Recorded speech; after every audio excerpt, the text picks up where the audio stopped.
全ては始祖ユミルが何かと接触したことから始まるらしいが、私はその時に起きたことを知りたいのさ。Nous voici enfin arrivés à l'épisode 80 de l'attaque des Titans. Cela fait des années que le tout premier était sorti en 2013, intitulé À toi 2000 ans plus tard, et c'est que maintenant, après 9 ans, que nous comprenons enfin qu'il y avait en réalité un émetteur et un récepteur, à savoir Eren et Ymir. Oh hi tout le monde, j'espère que vous allez bien. Pas de live réaction pour cet épisode, j'ai décidé d'en parler directement car il est très spécial. Si vous voulez que le reste de la saison finale se passe comme ça également ici, faites-le moi savoir en commentaire. Un spoiler alert vous sera affiché car cette vidéo en contient un. Abonnez-vous pour ne rien rater et pour soutenir, un grand merci à vous. Allez, c'est parti. うるさい。俺を死なせてくれないんだ。終わりにしたいんだよ。俺たちで。ミカサやアルミン、みんなを救いたいの。その名はエレン・イエーガー。ユミル・フリッツは自由のために戦った。名は進撃の巨人。殺す！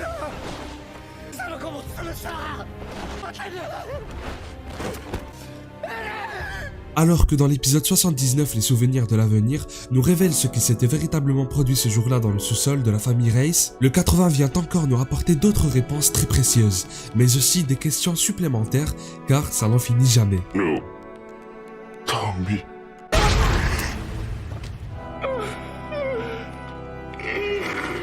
Il y a des années de cela, le nom Ymir nous avait été donné dans l'OAV Le Carnet d'Ils, puis dans la saison 3, lorsque Frida Reiss parlait avec sa demi-sœur Historia à propos d'une femme décrite comme convenable. J'ai trouvé ça magnifique d'avoir respecté les planches du manga, et ce qui m'a surtout fait aimer le début du flashback des souvenirs, c'est l'OST TKT qu'on a eu dans l'épisode 22 de la saison 3, ainsi que dans l'épisode 18. Nous apprenons donc l'histoire de cette pauvre enfant qui, bizarrement dotée de capacités divines, resta une esclave dépourvue de toute volonté. Pour les Eldiens du temps de l'Empire, Ymir était un miracle divin. Pour les Mar, un serviteur du démon. Et pour certains, elle est entrée en contact avec la source de toute vie organique. Eren Kruger nous avait déjà donné une réponse bien avant, mais vu qu'aucune information n'était fiable et que chacun pouvait considérer n'importe quelle entité comme un dieu, un démon ou tout ce qu'il voulait, au final, cette vérité pure ne pouvait pas exister dans ce monde. Mais à présent, nous nous rendons compte que tout était vrai. Tout le monde avait raison. Ymir était la servante d'un diable qui neutralisait les autres peuples. Ymir était une déesse innocente qui apporta la paix en créant des ponts et en aidant partout où elle pouvait. Les Mar avaient raison d'en vouloir à ses descendants. Mais ce qui reste absurde, c'est que ce sont les péchés des générations précédentes. Mar enfermait les Eldiens, leur privait de leurs droits et se comportait comme le roi Fritz de l'époque, en utilisant le pouvoir des 9 titans primordiaux pour dominer les autres continents. Et même chacun d'entre nous peut interpréter et donner un sens à cette chose comme il le désire. Une créature qui ressemble beaucoup à un Hallucigenia, une espèce qui a disparu il y a très longtemps et qui aurait apparemment donné naissance à plusieurs autres créatures. En quelque sorte la source de toute chose. C'est qu'en entrant en contact, qu'Ymir s'est vu posséder le pouvoir ultime des titans, le véritable titan originel.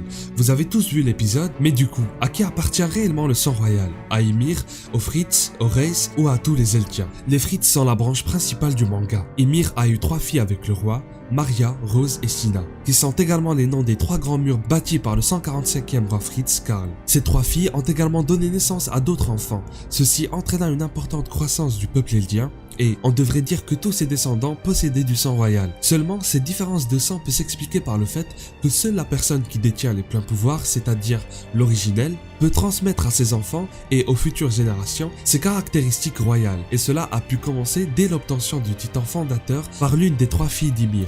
C'est comme cela que les familles furent divisées pour avoir d'un côté quelques-unes royales, comme les Reiss, qui vont se passer l'originel tout en faisant des enfants encore et encore, et de l'autre des Eldiens normaux capables de se changer en titans primaires et de se partager des souvenirs suivant le mécanisme de l'axe, car sont reliés à l'originel, mais sans traits royaux, afin que seuls les rois et les reines puissent avoir le contrôle pour éviter toute anarchie. お前らエルディア人を一匹残らず駆逐する。これは全願いなんだよ。ないだろう。人殺しはそっちだろう。俺は真実を知っている。始祖ユミルは大陸の人々を豊かに。なあ、分かったよ。On constate alors que le cycle de haine avait commencé par les anciens combats entre villages. Nous avons vu le peuple de Karl venir attaquer celui d'Ymir, faire de ses villageois des esclaves, il leur a coupé la langue et je n'imagine même pas le reste. Je trouve dommage que les phrases du début de chapitre ne soient pas citées dans l'anime. Il y en a une qui j'ai voulu vous transmettre, j'ai donc travaillé avec un doubleur japonais, voici ce que j'aurais souhaité avoir. この厳しく冷酷な世界の裏には光の届かない別の世界が存在する。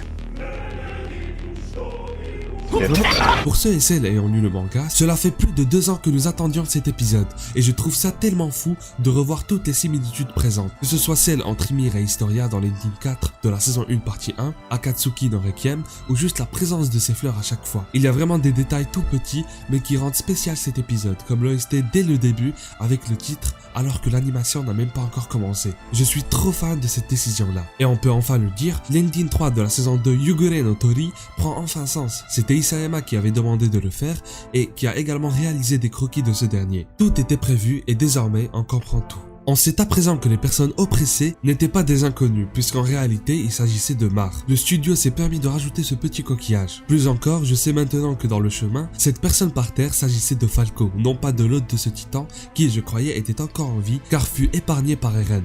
On se posait plein de questions en 2019, c'est normal, c'est un peu le but de l'anime de venir compléter le manga. Ce monde est cruel, mais il est aussi très beau. C'est vraiment l'ultime épisode de la série qui dispose d'un maximum de références. Et en parlant de ça, j'ai réalisé une vidéo sur la mythologie nordique et l'attaque des titans. Le lien est en description si vous l'avez raté. Alerte spoil, veuillez vous diriger vers le timecode suivant. Le studio s'est permis de réaliser un rajout très particulier et majeur. Et ce n'est pas la première fois qu'il prend une telle décision qui aura un impact sur la suite de l'intrigue. Lors du combat entre Levi et Sig, ils avaient dessiné ce reste de titan qui bougea pendant une seconde, puis a servi pour réanimer Sig en quelque sorte, vu que c'est Ymir qui a fait le grand travail. Bien, dans l'épisode 80, alors que nous lecteurs du manga dans le passé étions là à théoriser sur le sort de Sig Yeager, Mappa nous rajoute un détail vraiment très court pour nous montrer qu'Eren absorbait Sig. Dans le manga, c'est qu'après des mois et des mois qu'on a eu la vérité. Je dirais même après plus d'1 an. C'est juste terrible.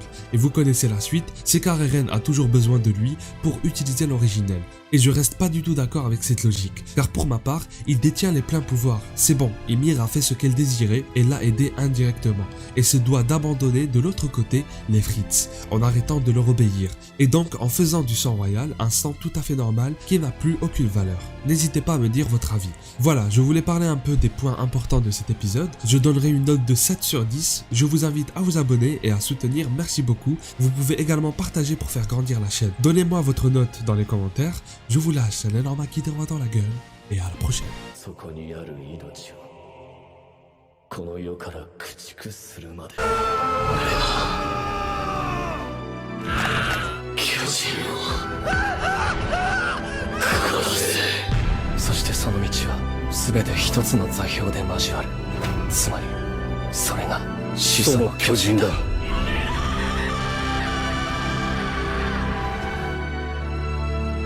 一匹残らず